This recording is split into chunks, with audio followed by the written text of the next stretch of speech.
Começa o mês e começa o julgamento que pode levar à cassação do mandato do senador Sérgio Moro. Provavelmente teremos uma segunda sessão daqui a 2 dias e talvez consigam terminar o julgamento na próxima segunda-feira, dia 8. Inicialmente você tem 3 sessões já com data, horário. Hoje, óbvio, quarta-feira, dia 3, e no dia 8, segunda-feira que vem. Nesse momento está falando o advogado do Sérgio Moro, Gustavo Guedes, Danilo.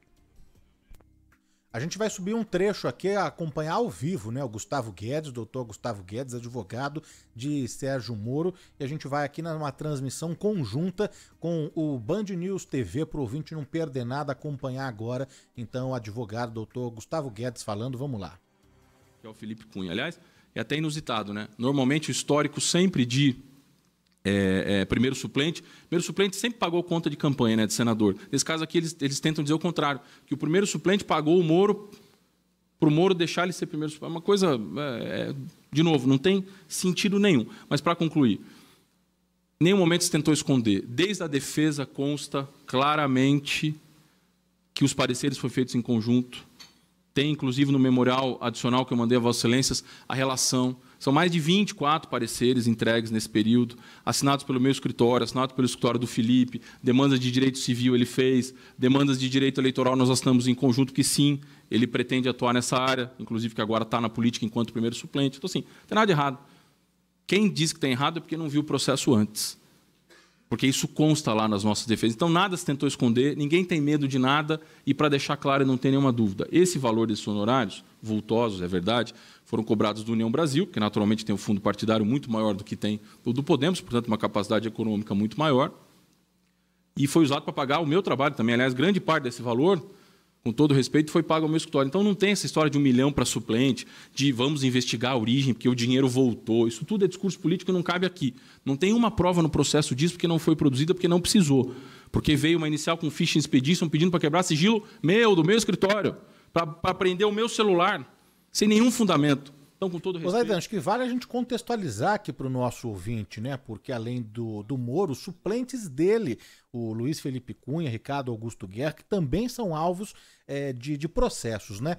Uma das acusações, uma das ações, acusa Sérgio Moro de desequilíbrio eleitoral causado pela irregular pré-campanha, desde o momento da filiação partidária de Moro com o lançamento de pré-candidatura ao cargo de presidente até o resultado final que o elegeu como senador pelo União Brasil. A outra ação diz que há indícios de que Sérgio Moro utilizou de recursos do fundo partidário e do fundo especial de campanha, além de outras movimentações financeiras suspeitas para a construção e projeção da própria imagem enquanto pré-candidato de um cargo eletivo no pleito de 22, né? E foi esse o trecho que a gente pegou justamente aqui nessa transmissão conjunta aqui com o Band News TV do doutor, não é? Do advogado de Sérgio Moro, que estava falando exatamente sobre isso, né? Então é importante aqui esclarecer, contextualizar para os nossos ouvintes, né? Então o Tribunal Regional Eleitoral do Paraná julga essas duas ações que pedem a cassação do senador Sérgio Moro, que hoje é do União Brasil. O Moro ficou famoso, né, Zaidan, como juiz da Lava Jato, depois foi ministro do ex-presidente Jair Bolsonaro e é acusado de abuso de poder econômico na eleição de 2022, como eu falei.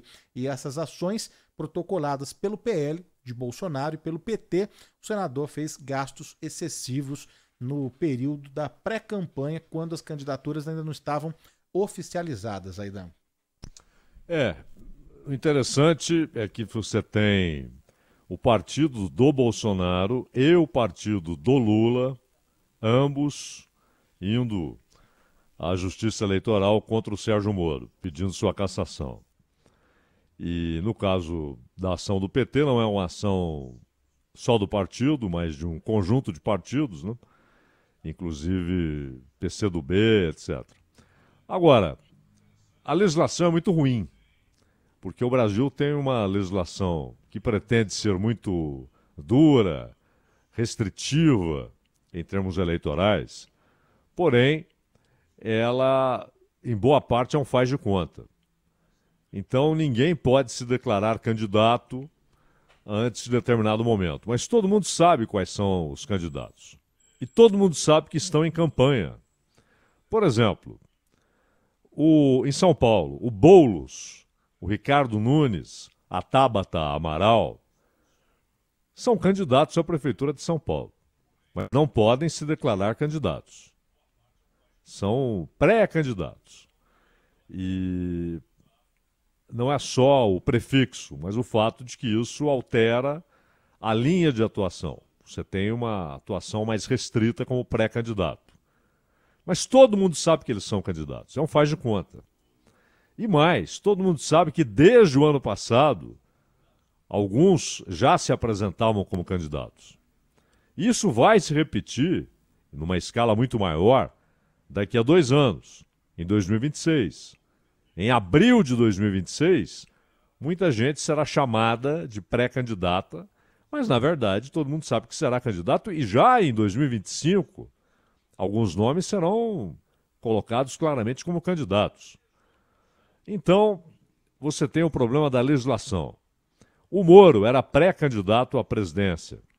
O Podemos, quando o Moro se filiou, já o apresentou, não ele se apresentou, o partido o apresentou, inclusive o Álvaro Dias, como candidato à presidência. E a plateia que ali estava gritava: presidente Moro, nosso presidente, aquele papo todo. Ora, já aconteceu, inclusive na última eleição, o governador do Rio Grande do Sul, Eduardo Leite, se desincompatibilizou, deixou o governo do estado para ser candidato à presidência. Ele tentou ser o candidato do PSTB, perdeu a prévia para o João Dória, depois o partido puxou o tapete do João Dória, é bom lembrar. O Eduardo Leite chegou a ensaiar a ida para outro partido para ser candidato. No final das contas, ele foi candidato ao governo do Rio Grande do Sul. Inclusive, tecnicamente, é discutível se é reeleição, porque ele se desincompatibilizou. Ele deixou de ser o governador para ser candidato. Depois volta como candidato a governador e é eleito. O Rio Grande do Sul, que nunca antes havia reeleito alguém, tecnicamente é discutível se houve uma reeleição, porque ele deixou o cargo. Então isso é costumeiro nas eleições brasileiras.